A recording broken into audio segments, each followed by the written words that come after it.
Chào mừng các bạn đến với kênh Lịch sử AMA để cùng tìm hiểu về văn hóa, con người và lịch sử của Việt Nam cũng như thế giới. Ngay bây giờ, mời các bạn cùng đón xem video. Hà Nội Hana, nữ phát thanh viên ngọt ngào đầy ám ảnh với hàng ngàn lính Mỹ.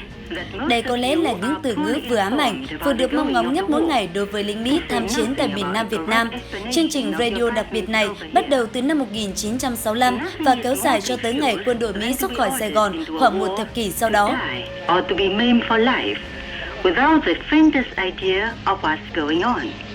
Từ tiểu thư Hà Thành tới phát thanh viên chuyên nghiệp. Thu Hương là bí danh mà bà Trình Thị Ngọ, sinh năm 1931, mất năm 2016 sử dụng trong suốt thời gian thực hiện chương trình phát thanh tuyên truyền phản chiến mang tên Câu chuyện nhỏ nói với binh sĩ Mỹ từ Hà Nội. Nữ phát thanh viên kỳ cựu này đã chọn cái tên Thu Hương nhằm giúp cho những thính giả ngoại quốc của bà dễ nhớ hơn. Song, những binh lính Mỹ thích chơi chữ đã truyền tay nhau biệt hiệu Hà Nội Hana. Hành trình từ một tiểu thư đại các Hà Thành tới một phát thanh viên chuyên nghiệp khi ấy của Trình Thị Ngọ thực sự tình cờ.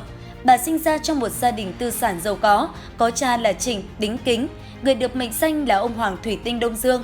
Điều kiện gia đình cho phép tiểu thư họ Trịnh được học tại các trường của Pháp cho tới bậc đại học, rồi tiếp tục học tiếp 3 năm tiếng Anh với một bà giáo người bản xứ. Sau khi xem những tác phẩm điện ảnh Hollywood được phụ đề tiếng Pháp, bà đã quyết tâm trau dồi tiếng Anh để có thể tự hiểu được lời thoại của các nhân vật. Thế rồi, khi Hà Nội được giải phóng, Trình Thị Ngọ gia nhập Đài Tiếng Nói Việt Nam với tư cách một phát thanh viên đọc bản tin tiếng Anh. Tiếng Anh giỏi giúp Trình Thị Ngọ có một khởi đầu thuận lợi với việc phụ trách các chương trình phát thanh đối ngoại. Tuy nhiên, bà cũng cho rằng mình đã phát triển rất nhiều nhờ vào sự huấn luyện của các chuyên gia do đài mời về. Thời đó, nói được tiếng Anh lưu loát đây hiếm có, nhưng nữ phát thanh viên trẻ còn phải học để thể hiện giọng đọc phù hợp cho những loại nội dung khác nhau, tin tức, câu chuyện, bình luận. Bước ngoặt lớn nhất đối với sự nghiệp của bà là khi Đài Tiếng Nói Việt Nam phối hợp với Cục Địch Vân thực hiện một chương trình phát thanh riêng dành cho binh lính Mỹ tham chiến tại miền Nam Việt Nam. Đó là cái thời điểm mà tên Thu Hương, Hà Nội Hana trở nên nổi tiếng.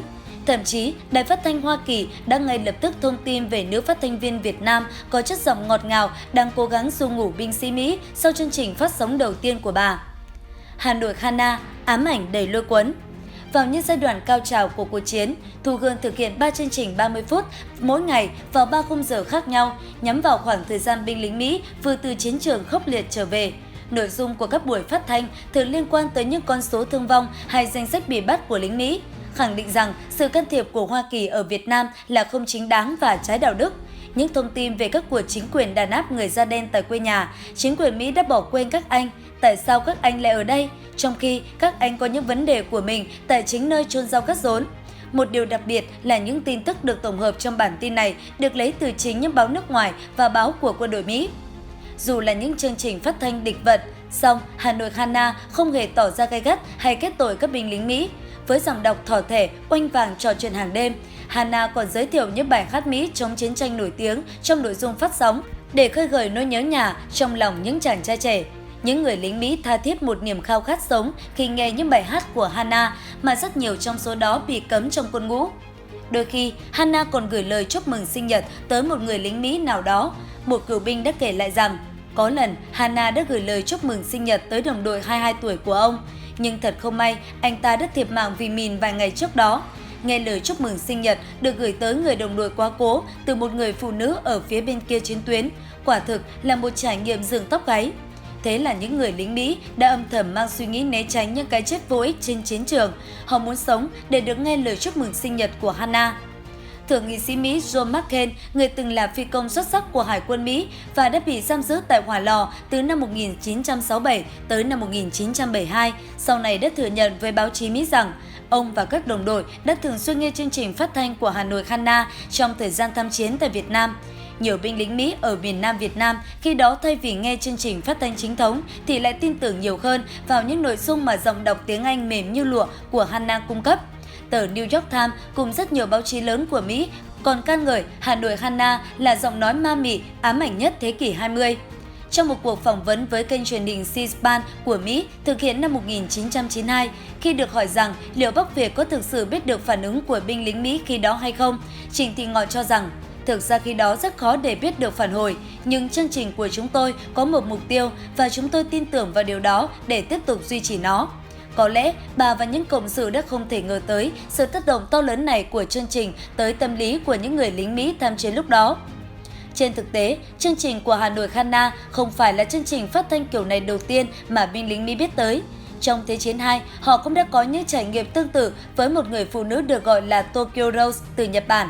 Thế nhưng, có lẽ Hà Nội Khana mới là người đã thực sự mang một sức hút không thể chối cãi với tất cả binh lính Mỹ từng nghe chương trình của bà, với chất giọng vừa ám ảnh, vừa ngọt ngào.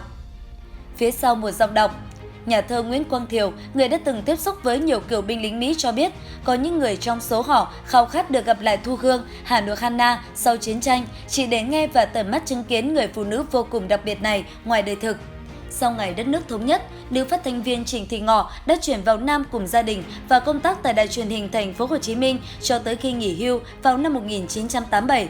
Người phụ nữ nhỏ nhắn, kiên định và quyến rũ đã trả lời báo giới nước ngoài rằng mục đích của bà khi làm chương trình phát thanh Tâm huyết đến vậy thiên về lòng yêu nước hơn là lý do chính trị.